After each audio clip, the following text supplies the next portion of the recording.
The Oriental Casebook of Sherlock Holmes, 9 Adventures from the Lost Years, by Ted Riccardi, narrated by Simon Prebble. Preface. For almost 2 decades, I've been aware of the great public interest that surrounds the lost years of Sherlock Holmes.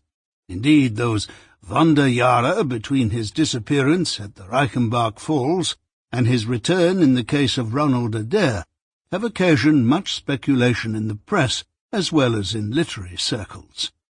It is only now, however, that I am free, with Holmes's express permission, to bring before the public what I have termed here the Oriental Casebook of Sherlock Holmes.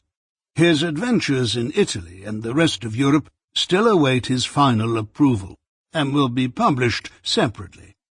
The cases here described took place or have their origins during those momentous years between 1891 and 1894, when Holmes, unbeknownst to the world, travelled the globe locked in mortal combat with some of his most implacable enemies.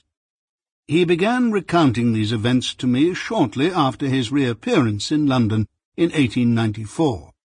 Those first fall and winter months after his return were at times a period of deep melancholia for him, but the narration of the events often provided him with a measure of relief until new challenges from the world of crime made him active once again.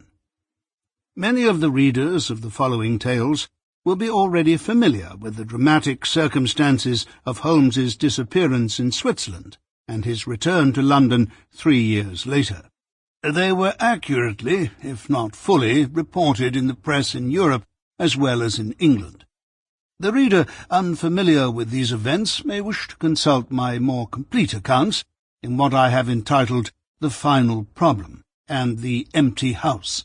These are still in print, and I have little to add to them. At the risk of dwelling overly on the personal, however, it might be of some use if I add a word here of my own circumstances and actions after Holmes's disappearance. Those familiar with my previous writings will recall that Holmes and I had journeyed to the Reichenbach Falls, with Moriarty fresh on our heels.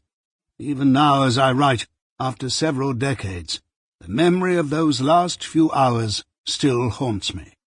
As Holmes and I walked toward the falls, a message from our hotel, delivered to us by a young Swiss servant, urgently requested my immediate return.